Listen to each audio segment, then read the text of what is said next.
자, 앞에 다 얼굴 이렇게 들고 앞을 봐주시면 감사를 드리겠습니다. 현재 우리가 살고 있는 이 시대는 위기의 시대입니다. 자, 3년째 시작되고 있는 이 코로나는 그칠 줄 모르고 계속해서 이렇게 진행하고 있습니다. 자, 매일매일 확진자들이 발생하고 있고 또 이렇게 사망자도 발생하고 있습니다. 또 이 러시아와 우크라이나 간의 그 전쟁이 멈추지 않고 계속해서 지금 진행되고 있습니다. 두 나라 간의 전쟁으로 시작되어진 이 전쟁이 그치지 않아서 지금 석유값이라든지 또 가스라든지 또 그로 말미암아 가지고 수많은 원자재가 이렇게 가격이 폭등하고 있습니다. 모든 것이 이렇게 불안정하고 또 이렇게 우리가 살아가는데 매우 힘들고 어려운 이러한 시대가 되어졌습니다. 자, 교회들도 10,000 교회 이상이 문을 닫았다고 합니다. 소상공인들도 하는 장사가 옛날 같지 않다, 이런 말들을 하고 있습니다. 자, 이런 시대를 살아가고 있는 우리들에게 가장 필요한 것이 무엇일까요? 그것은 바로 회복입니다. 지금 이 시대는 무엇보다도 회복이라는 이 단어가 굉장히 중요해지고 있습니다. 교회는 물론이고요. 모든 분야에서 회복이라는 이 단어를 사용하고 있습니다. 자, 회복이라는 이 뜻이 무슨 말입니까? 원래의 상태로 돌이키거나 원래의 상태를 되찾는다. 이것이 회복이라는 뜻입니다. 자, 시편 80편은요. 아수르 의해서 멸망당한 북이스라엘을 배경으로 하고 있습니다. 자, 이 북이스라엘은 BC 722년경에 아수르에 의해서 멸망을 당했습니다. 왕궁이 무너졌고요. 수많은 건물들이 폐허가 됐고요. 많은 사람들이 죽음을 당하고 또 사는 사람들 중에는 포로로 끌려가는 이런 일이 일어나게 되어졌습니다. 자, 이 다른 나라를 정복한 아수르가 사용한 정책은 어떤 정책이냐? 바로 혼합 정책입니다. 이 북이스라엘에 살고 있는 사람들을 다른 지역으로 옮기고요. 또 다른 정복한 나라의 그 사람들을 북이스라엘의 이러한 지역으로 다시 이렇게 보내가지고 혼합 정책을 사용했습니다. 그러다 보니까 어떤 일이 일어났느냐? 문화도 혼합이 되고 또 사람들 간에도 이런 그 민족을 떠나가지고 혼합되는 일이 일어나게 되어진 거예요. 여러분, 북이스라엘의 수도가 어디입니까? 사마리아죠. 우리가 이 신약 성경에 읽어보면 이 사마리아인들을 굉장히 무시하는 이러한 그 내용을 우리가 볼 수가 있습니다. 왜 사마리아인이라고 하는가? 왜 사마리아인들이 이렇게 유대인들에게, 이스라엘 백성들에게 이렇게 좋지 못한 이런 그 대우를 받는가? 바로 이 사마리아인이라는 말이 뭐냐? 혼합되어졌다는 것입니다. 북이스라엘의 유대인들과 또 다른 민족과 혼합이 되어져 가지고 사용되어지는 이 언어가 바로 사마리아인이었던 것입니다. 자, 왜 하나님이 택하신 이스라엘 안에 이런 일이 일어나게 되어졌습니까? 자, 시편 80편, 오늘 우리가 이 본문을 읽어봤는데요. 이 시편 80편 저자는 이스라엘이 번성하다가 배임을 당한 포도나무로 이스라엘을 비유하고 있습니다. 이 시편 80편 8절 말씀에 보면 이런 말씀이 나옵니다. 주께서 한 포도나무를 애굽에서 가져다가 민족들을 쫓아내시고 그것들을 심으셨나이다. 이렇게 말씀하고 있습니다. 자, 이스라엘은 애굽에서 약 400년 동안 지배를 받았습니다. 노예 생활을 했습니다. 자신들의 땅도 없고 나라도 없고 주권도 없는 이러한 삶을 400년 넘게 살아왔다는 것입니다. 그런데 하나님께서 모세를 세우시고 모세를 통해서 이 애굽에 10가지의 재앙을 내리시고 애굽에서 이스라엘을 해방을 시키셨습니다. 그리고 하나님께서 이 구원하신 이스라엘 백성을 가나안 땅으로 인도하십니다. 자, 이 가나안 땅에는 이미 가나안 7족속이 터를 잡고 있었습니다. 그들이 오랫동안 자신들의 영토로 삼고 거기에 살고 있었습니다. 근데 하나님께서 이 가나안에 살고 있는 이 7족속을 다 내보내시고 이제 그 땅에 이스라엘을 심으려는 이러한 계획을 가지셨습니다. 그래서 하나님께서 이 가나안 땅에 살고 있는 이 7족속을 멸하시고 이제 그 땅을 이스라엘에게 주셨던 것입니다. 성경은 이 내용을 뭐라고 말씀하고 있느냐? 심으셨다고 비유하고 있는 겁니다. 이스라엘을 가나안 땅에 심으셨다 이렇게 말씀하고 있습니다. 자, 이스라엘 백성들이 엄청난 복을 받은 거죠. 자신의 영토가 없고 나라가 없는 이런 이스라엘 민족이 하나님에게 은혜를 받아가지고 가나안 땅에 심어지는 이러한 놀라운 복을 받게 되어진 것입니다. 자, 오늘날도 한 곳에 정착하지 못하고 이것저것 이렇게 방황하며 살아가는 사람들이 있습니다. 21세기에도 그런 민족들도 있습니다. 여러분, 이런 사람들에게 필요한 것이 뭐냐? 바로 하나님의 정착하는 은혜가 필요하다는 것입니다.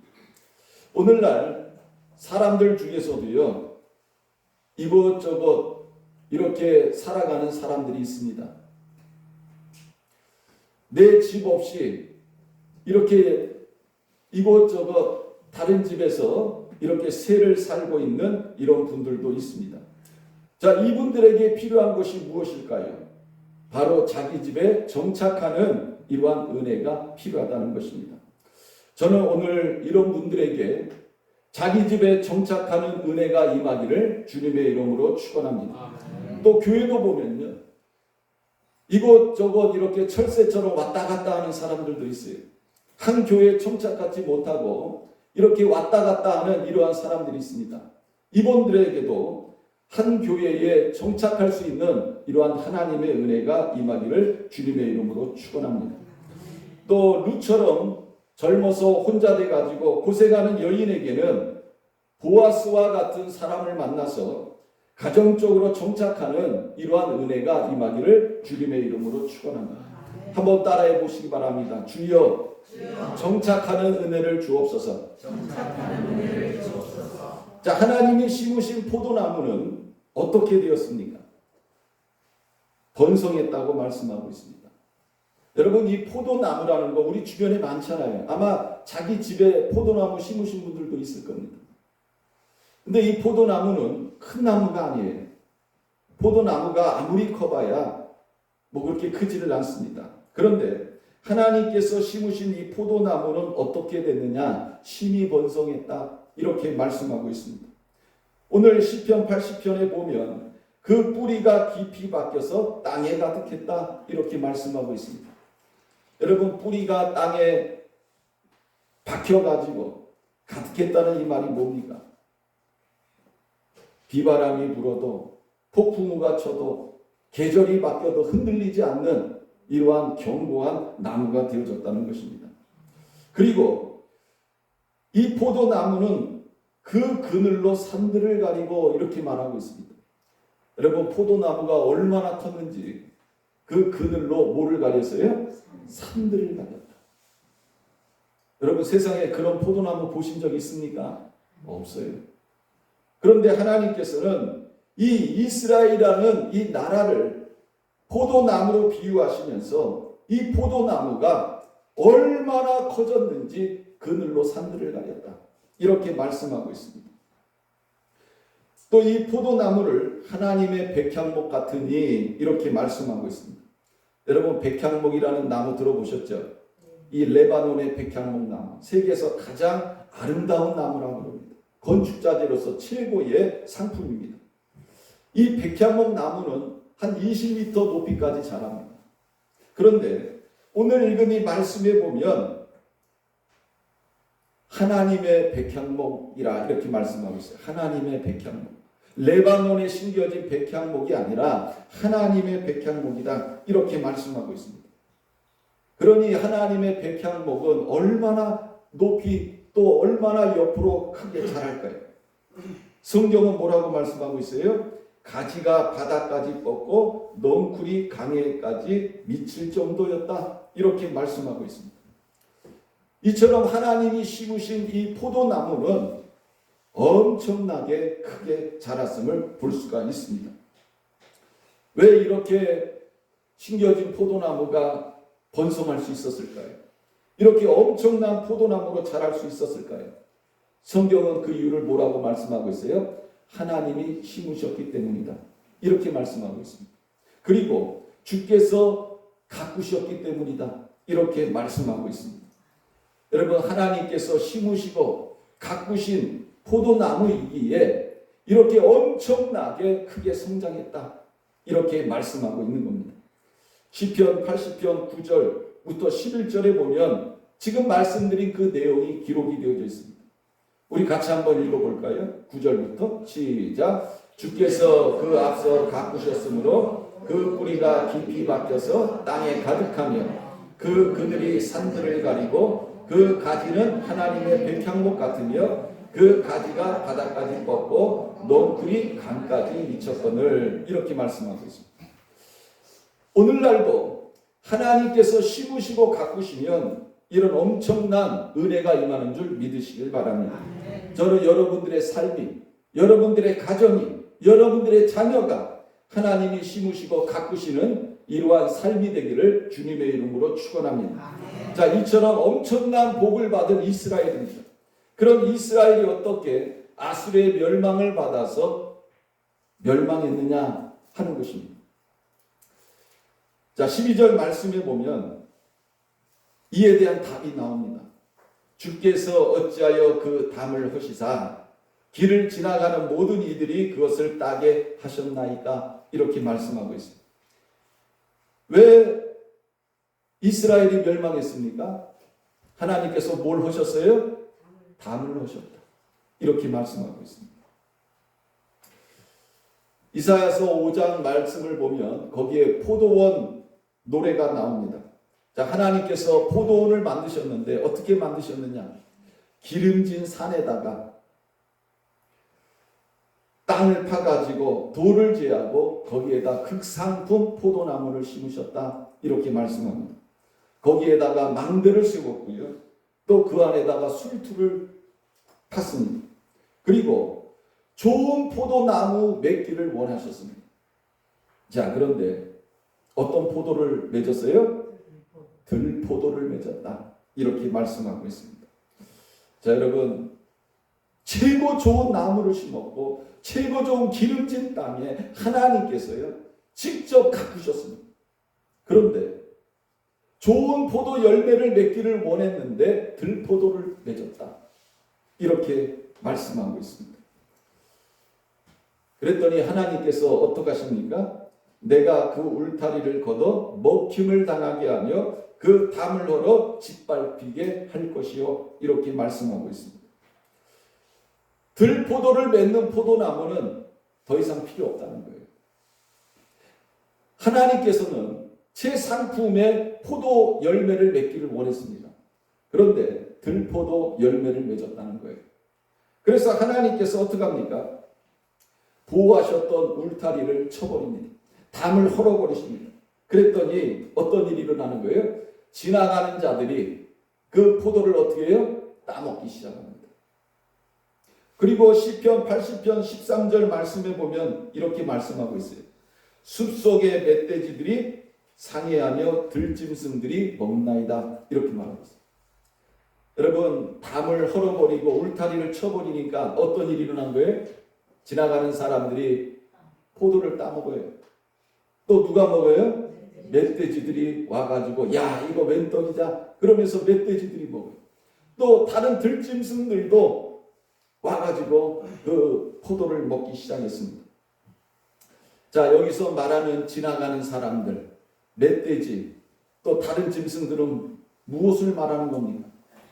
주변의 다른 나라들을 말하는 겁니다. 주변의 다른 나라들은 호시탐탐 누구를 노리고 있습니까? 이스라엘을 노리고 있었다는 거예요. 그런데 하나님께서 그 보호하셨던 담 울타리를요 헐어버리시니까 야 이거 봐라 기다렸다는 듯이 이제 포도나무 열매를 따먹기 시작했다는 것입니다. 자, 이것은 무엇을 말하는 거예요? 하나님께서 주변의 나라들을 통해서 이스라엘이 괴롭힘을 당하도록 하셨다는 것입니다. 특히 북이스라엘이 아수르에 의해서 멸망당한 사건이 아수르가 강해서만 이스라엘을 이긴 것이 아니라 하나님께서 보호하셨던 담과 울타리를 헐어버리심으로 아수르에게 멸망당하게 하셨음을 우리는 알 수가 있습니다. 이로 인해 가지고 열렸던 모든 포도나무의 열매들은요 지나가는 사람들에게 멧돼지에게 다른 짐승들에게 먹히는 이런 일을 당하게 되어진 거예요. 자 16절 말씀에 보면 이렇게 말씀합니다. 그것이 불타고 배임을 당하며 주의 면책으로 말미암아 멸망하느니라. 이렇게 말씀하고 있습니다. 자, 북이스라엘이 불타고 배임을 당하고 멸망하게 되었는데요. 왜 이런 일이 일어난 거예요? 한번 따라해 보시기 바랍니다. 주의 면책으로 말미암음이니이다. 자, 여기서 이 면책이라는 단어가 나와요. 여러분 이 면책은 영어로 리뷰크라고 합니다. 꾸짖는다는 거죠. 잘못했으니까 꾸짖는 건데 헬라어를 보면 뭐라고 말씀하고 있냐면 얼굴을 거부하다 이런 뜻을 가지고 있습니다. 얼굴을 거부하다. 자, 북이스라엘이 왜 멸망을 했느냐? 하나님께서 이스라엘을 쳐다보시는 것을 거부했다는 거예요.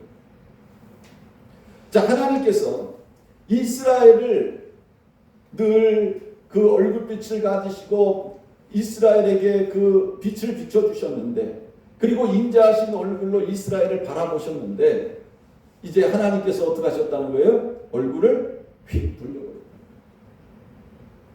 여러분 나하고 사이가 안 좋은 사람들이 저기서 오고 있습니다. 그러면 여러분들 어떻게 해요? 계속 그 사람 얼굴 쳐다보고 갑니까? 어떻게 해요? 얼굴을 휙 돌려버리죠. 아니면 얼굴을 숙여버리죠. 하나님도 그랬다는 거예요. 하나님께서 이 이스라엘 백성들을 향해서 어떻게 하셨다고요? 얼굴을 돌려버리셨다. 자, 하나님께서 택하신 백성들이 하나님을 잘 섬기면 하나님은 사랑의 얼굴로, 능력의 얼굴로, 은혜의 얼굴로, 자기의 얼굴로 하나님은 택하신 백성을 바라봅니다. 그런데 하나님께서 이 불순종하는 이스라엘 백성들, 하나님 마음을 아프게 하는 이스라엘 백성들, 심지어는 우상을 섬기고 하나님을 떠난 이 이스라엘 백성들을 향하여 이제는 어떻게 하셨다는 거예요? 얼굴을 휙 돌려버리셨다는 거예요. 자, 그랬더니 어떤 일이 일어납니까? 북이스라엘에 무서운 일이 일어난 거예요. 재앙이 임하고 하나님의 심판이 임하고 전쟁이 일어나고 결국은 망하게 되었다. 이렇게 말씀하고 있는 겁니다. 민수기 6장을 보면 하나님께서 모세에게 이런 말씀을 하세요. 모세야, 아론과 그의 아들들이 백성들을 축복할 때 이렇게 하라. 그러면서 축복하는 이러한 말씀을 주십니다.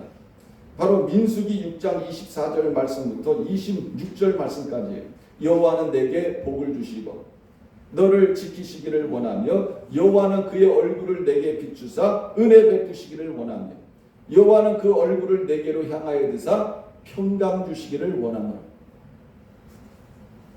이 모세 때에는 이 구약에는 대제사장들이 축복할 때 이 말씀을 가지고 축복했어요. 우리도 예배 끝나면 축도하죠. 구약 때는 이 말씀을 가지고 축도했다는 것입니다. 그러면 이스라엘 백성들은 뭐라고 고백하느냐? 그들은 이같이 내 이름으로 이스라엘 자손에게 축복할지니 내가 그들에게 복을 주리라 하나님 말씀하셨습니다. 그러니까 이스라엘 백성들은 아멘 하면 되는 거예요. 아멘 하면 돼요. 여기서 공통점이 있습니다. 그 공통점이 뭐냐? 여호와는 그의 얼굴을 내게 비추사 여호와는 그 얼굴을 내게로 향하여 드사. 자, 하나님이 이스라엘 자손에게 복을 주실 때 어떻게 해주세요? 얼굴빛을 비춰주십니다. 그리고 하나님께서 얼굴을 향하여 들어주시는 거예요. 그리고 그 얼굴빛을 비춰주시는 것입니다. 자, 그런데 하나님께서 이제 이스라엘 백성을 향해서 어떻게 하신 거예요? 얼굴을 돌려버리셨어요. 그랬더니 어떤 일이 일어난 거예요? 무서운 심판이 임했다. 그래서 이스라엘은 결국 아스리에 의해서 멸망하게 되어졌다. 자, 이스라엘이 지금 멸망한 이 상황에서 이 시편 80편을 기록한 이 저자가 하나님께 원하는 것이 무엇입니까? 바로 회복이라는 것입니다. 멸망한 이 나라를 회복시켜 주십시오. 원래대로 회복시켜 주십시오. 지금 이 시편 저자가 하나님에게 원하는 것은 바로 회복이었다는 것입니다.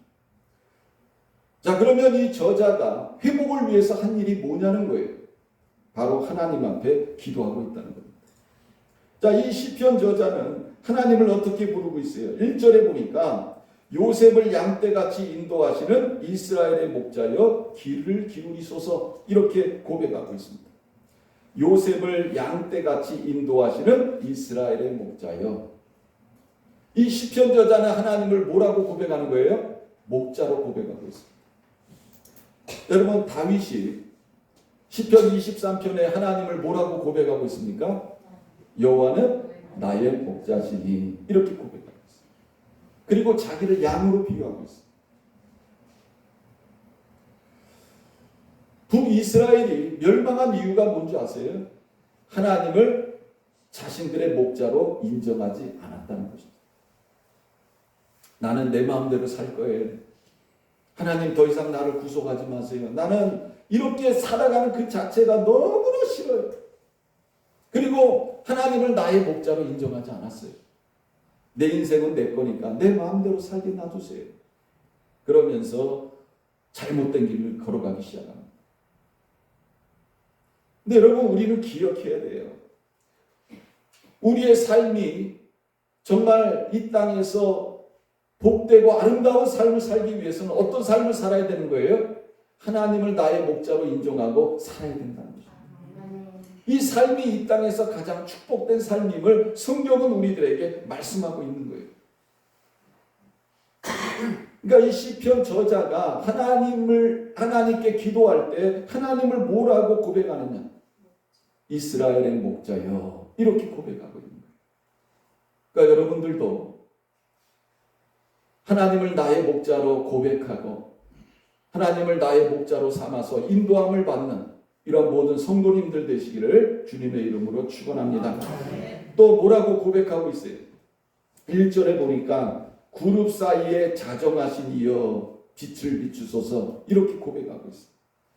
여러분, 여기서 말하는 이 그룹은 뭔가요?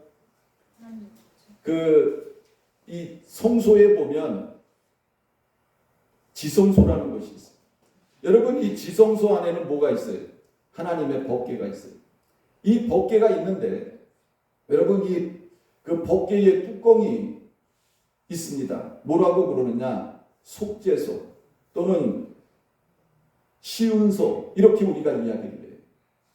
근데 이 하나님의 법궤를 보면 천사들이 양쪽에서 날개를 이렇게 하고 있습니다. 이 그룹이라는 이 말은 천사 이름을 말하는 거예요. 하나님을 보좌하는 천사들을 그룹이라고 합니다. 근데 이 속죄소 시운소의 그 가운데 두 천사들이 날개를 이렇게 하고 있는 그 가운데가 뭐냐? 하나님이 임재하시는 곳이다. 이렇게 이야기를 해요. 하나님의 은혜가 그것을 통해서 우리에게 부어진다. 이렇게 이야기를 합니다. 자, 그래서 이 시편 저자가 하나님을 뭐라고 고백하고 있어요? 그룹 사이에 자정하신 이여, 이렇게 말씀하고 있는 겁니다. 그러니까 시편 저자는 이 그룹 사이에 자정하신 하나님 앞에 무엇을 기도하고 있는 거예요? 회복을 위해서 기도하고 있는 것입니다. 여러분, 우리가 이 말씀을 보면서 진정한 회복은 어디서부터 시작되느냐? 바로 교회에 오는 것에서부터 시작됨을 우리는 알 수가 있습니다. 여러분, 말로만 회복이 아니에요. 아, 목사님, 요즘 사는 게 너무 힘들어요. 너무 고통스러워요. 이런 문제가 있어요. 저런 문제가 있어요. 여러분, 내가 그런 상황에서 회복이 되려면 어떻게 해야 되는 거예요? 하나님 앞으로 나와야 되는 거예요. 다른 말로 말씀드리면 뭡니까? 예배 회복이 이루어져야 되는 거예요. 무너진 제단을 수축해야 되는 거예요. 여러분, 엘리야가 갈멜산에서 한 일이 뭡니까? 무너진 제단을 수축했잖아요.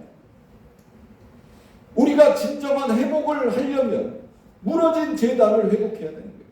오늘날로 말하면 예배 회복이 돼야 된다는 겁니다. 이게 바로 회복의 시작이라는 거예요. 여러분이 교회를 떠나가지고 세상에 나가서 두루 방황하고 아무리 회복을 외쳐보세요. 회복이 됩니까? 안 돼요. 진정한 예배의 회복은 어디서부터 시작되는 거예요? 예배예요. 여러분, 내 몸이 병들었어요. 그러면 어떻게 해야 될까요? 저는 그렇게 생각해요. 내가 몸이 병이 들었지만 내가 거동할 수 있으면 주일날 교회 나와야 돼요. 여기서부터 회복이 일어나는 거예요. 예배 드리는 가운데 치유의 역사가 임하는 거예요. 맨날 병원에 누워가지고 목사님 기도해 주세요. 제가 물어봐요. 거동하시기 어렵습니까? 아니요, 걸을 수 있어요. 그럼 주일이면 교회 나와야죠. 아파가지고 집에서 쉬고 있어요. 여러분, 그게 회복이 아니에요. 진정한 회복은 어디서부터 시작되느냐? 하나님 관계에서부터 회복되는 거예요. 그 회복이 뭐냐? 바로 예배라는 것입니다. 여러분, 내가 정말 이 예배를 사모하고 갈망하는 마음이 있다면, 내가 걸을 수만 있다면, 여러분 스스로 교회에 나올 때 하나님의 역사가 일어납니다. 여러분, 중풍병자 걸린 사람이 어떻게 해서 예수님 앞에 나왔습니까? 나는 걸을 수 없어요. 그런데 다른 사람들이 어떻게 합니까? 다른 사람들이 부축해가지고 데려왔잖아요. 그랬더니 놀라운 역사가 일어나잖아요. 진정한 회복은 어디서부터 임하느냐? 바로 예배입니다. 여러분, 이 예배를 통해서 하나님께서 역사하시는 거예요. 또 뭐라고 고백하고 있어요? 만군의 하나님 여호와여. 4절에 보니까 이렇게 고백하고 있습니다. 만군의 하나님 여호와여. 여러분, 이 만군의 하나님이라는 이 뜻이 뭐냐? 쉽게 말씀드리면 이스라엘의 대장이신 하나님이라는 거예요. 여러분, 그 여호수아가 여리고성을 향하여 갈 때 만난 군대 장관이 있지 않습니까? 그 군대 장관이 뭡니까? 바로 예수님 아닙니까? 예수님이 우리의 대장 아닙니까? 여기서 말하는 만군의 하나님 여호와여라는 이 말이 뭐냐? 바로 이스라엘의 대장이신 하나님이라는 거예요. 여러분, 우리가 회복이 일어나려면 어떻게 해야 됩니까? 하나님을 나의 대장으로 믿고 따라야 되는 거예요. 여러분, 여리고성이 어떻게 무너졌습니까? 바로 대장 대신 예수 그리스도를 따를 때 여리고성이 무너진 거예요. 내 힘으로는 무너뜨리질 못해요. 우리 안에 진정한 회복이 일어나려면 만군의 하나님 여호와를 따라야 되는 겁니다. 대장이신 하나님의 말씀에 순종하여 나갈 때 기적이 일어나는 거죠. 회복이 일어나는 거죠. 무너진 가정이 세워지고, 무너진 기업이 세워지고, 무너진 교회가 세워지고, 무너진 나라가 세워지는 이런 역사가 일어나게 되는 거예요. 자, 시편 저자는 어떻게 기도하고 있습니까? 2절에 보니까 에브라임과 베냐민과 므낫세 앞에서 주의 능력을 나타내사 우리를 구원하러 오소서. 그러니까 기도의 목적은 뭐예요? 구원입니다. 구원. 하나님, 우리나라가 멸망했습니다. 사는 게 너무 힘들어요. 고통스러워요. 자유가 없어요. 주권이 없어요. 노예와 같은 삶을 살아요. 모든 걸 착취당하고 압제당하는 삶을 살고 있어요. 하나님, 우리를 구원해 주세요.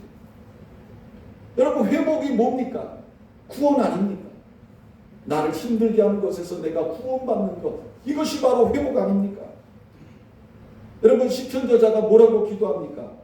빛을 비추소서. 1절에 이렇게 말하고 있어요. 또 3절에 보면 하나님이여 우리를 돌이키시고 주의 얼굴빛을 비추사 우리가 구원을 얻게 하소서. 7절에 보면 만군의 하나님이여 우리를 회복하여 주시고 주의 얼굴의 광채를 비추사 우리가 구원을 얻게 하소서. 19절에도 보면 만군의 하나님 여호와여 우리를 돌이켜 주시고 주의 얼굴의 광채를 우리에게 비추소서. 우리가 구원을 얻으리이다. 여러분, 아까 면책이라는 단어가 뭐라고 그랬어요? 얼굴을 돌린다는 뜻이라고 했어요. 얼굴을 휙 돌리는. 나 삐졌어. 휙 돌리는. 남편이요, 밖에 나가가지고 밤새고 왔어. 어디서 뭔 짓을 했는지 모르잖아요. 남편이 집에 돌아왔는데 부인은 행복하게 그 남편을 맞아줄 수 있어요? 기쁘게 맞아줄 수 있어요? 어떻게 합니까? 열받죠. 남편이 밤새고 딱 들어왔는데 그 얼굴을 보니까 어때요? 기분이 나쁘니까 얼굴 어떻게 합니까? 휙 돌려. 집 나가라 그래요. 기분이 나쁜 거예요. 그러니까 얼굴을 돌려버리는 거예요. 뭐 하나님도 야, 나 너희들 얼굴 더 이상 보기 싫어. 꼴 보기 싫어. 그러면서 하나님도 얼굴을 휙 돌려버린 거예요. 여러분, 하나님이 얼굴을 돌리면 어떤 일이 일어나는 거예요? 무서운 일이 일어납니다. 이것을 시편 저자는 알았기 때문에 하나님께 기도를 하는데 공통점이 뭐예요? 따라해 보세요. 주의 얼굴빛을 우리에게 비춰주소서. 이게 시편 저자가 한결같이 한 기도 내용이에요. 하나님, 얼굴빛을 우리에게 비춰주세요. 하나님, 얼굴빛을 우리에게 비춰주세요. 아까 제가 말씀드렸던 이 구약의 대제사장들이 했던 이 축복기도, 거기에도 보면 두 가지의 공통점이 있다고 그랬어요. 여호와는 그의 얼굴을 내게 비추사 은혜 베푸시기를 원하며 여호와는 그 얼굴을 내게로 향하여 드사 평강 주시기를 원하며. 여러분, 하나님께서 이 얼굴을 비춰주실 때 우리에게 임하는 두 가지의 축복이 있어요. 하나가 뭐예요? 따라해보세요. 은혜. 두 번째가 뭐냐? 평강입니다. 제가 다시 한번 말씀드릴까요?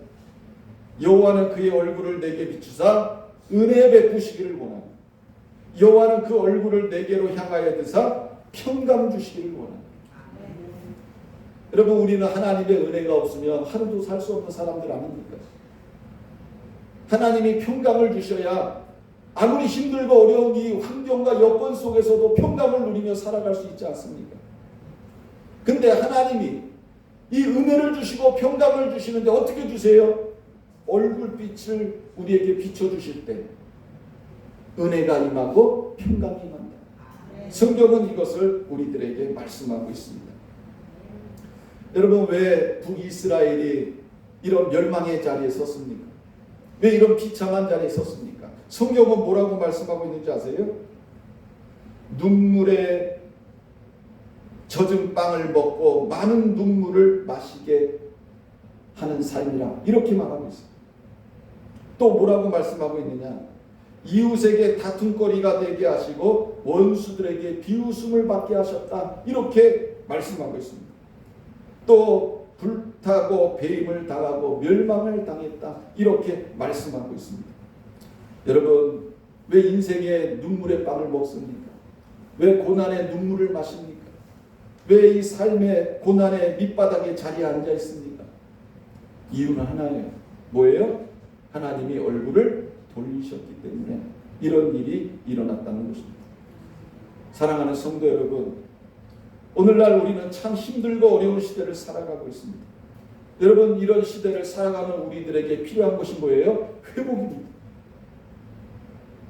무너진 가정에 회복되고, 무너진 교회가 회복되고, 무너진 일터가 회복되고, 무너진 나라가 회복되기 위해서 우리가 해야 할 일은 뭘까요? 기도해야 된다는 것입니다. 하나님께서 그 얼굴을 내게로 향하여 드사 그 얼굴빛을 내게 비춰주옵소서. 우리는 이것을 위하여 기도해야 됩니다. 여러분, 회복이 어떻게 옵니까? 바로 이 기도를 통해서 오는 거예요.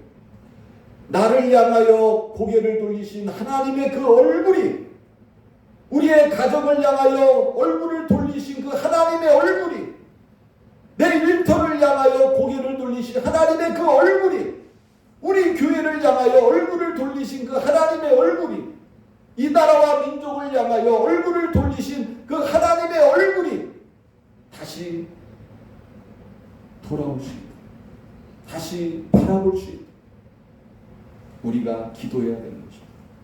그럴 때 우리 안에 뭐가 일어나는 거예요? 회복이 일어나는 것입니다. 여러분, 회복은 어디에서부터 시작되는 거예요? 바로 교회에서부터 시작됩니다. 세상 사람들이 아무리 회복을 떠들어봐야 여러분, 하나님이 쳐다보질 않아요. 진정한 회복은 어디에서부터 옵니까? 바로 예배에서부터 옵니다. 우리가 이거를 기억해야 돼요. 우리 성도님들 중에서 지금 눈물 젖은 빵을 드시는 분이 있습니까? 또 고난의 자리에 머물러 있는 분들이 있습니까? 여러분, 밖에 나가서 아무리 사람들에게 도움을 요청해 봐야 소용이 없어요. 우리가 해야 할 일이 뭡니까? 바로 회복을 위해서 내가 움직여야 된다는 거예요. 바로 예배에 힘쓰고 기도에 힘쓸 때 내 안에, 내 가정 안에, 우리 교회 안에, 이 나라와 민족 안에 진정한 회복이 일어나게 되는 것입니다. 우리 잠시 한번 같이 통성으로 기도합니다. 오늘 말씀을 우리가 기억하면서 하나님, 우리 안에도 회복이 일어나게 하옵소서. 우리 안에도 회복이 일어나도록 하나님 그 얼굴을 향하여 드사 그 얼굴빛을 우리 가운데 비춰주옵소서. 우리 시간 같이 한번 하나님 앞에 기도하겠습니다. 우리 주여 한번 부르고 기도합니다. 주여! 사랑과 은혜가 풍성하신 하나님 아버지, 고맙고 감사합니다. 아버지 하나님, 간절히 빌고나오기는 아버지 하나님, 이 힘든 시대, 위기의 시대, 고난의 시대를 살아가면서 하나님, 우리가 원하는 것은 회복입니다. 아버지 하나님, 이 회복이 우리에게 임하기 위하여 이 시간 주님 앞에 간구합니다. 아버지 하나님, 주여 우리 가운데 역사하여 주셔서 아버지 하나님, 우리 안에 놀라운 회복의 역사가 일어나게 하여 주시옵소서. 아버지 하나님, 그 얼굴을 우리에게 향하여 주시고 그 얼굴빛을 우리 가운데 비춰주셔서 하나님, 우리 안에 다시 한번 회복의 역사가 일어나는 놀라운 기적이 임하게 하셔서 우리의 가정이 회복되게 하시고 교회가 회복되게 하시고 우리의 일터가 회복되게 하시고 이 나라와 민족의 회복되는 놀라운 은혜가 우리 가운데 임하게 하여 주옵소서. 감사를 드리며 예수님의 이름으로 기도드립니다. 아멘. 하나님 아버지, 고맙고 감사합니다. 하나님, 이 시간 회복을 소망하며 주님 앞에 나갈 수 있게 하시니 감사를 드립니다. 아버지 하나님, 무너진 가정이, 하나님 무너진 직장이, 무너진 사업이, 무너진 교회가, 무너진 나라와 민족이 다시 한번 회복되기를 원합니다. 이 회복을 위하여 하나님 앞에 깨어 기도하는 우리 성도님들 되게 하시고 하나님과의 관계에 힘쓸 수 있는 성도님들 되게 하셔서 하나님 앞에 회복을 위하여 부르짖을 때 그 얼굴을 향하여 드사 그 얼굴빛을 우리 가운데 비춰주심으로 주의 은혜와 평강이 우리 가운데 충만하게 임하는 놀라운 기적이 일어나게 하여 주옵소서. 감사드리며 살아계신 예수님의 이름으로 기도드렸습니다. 아멘.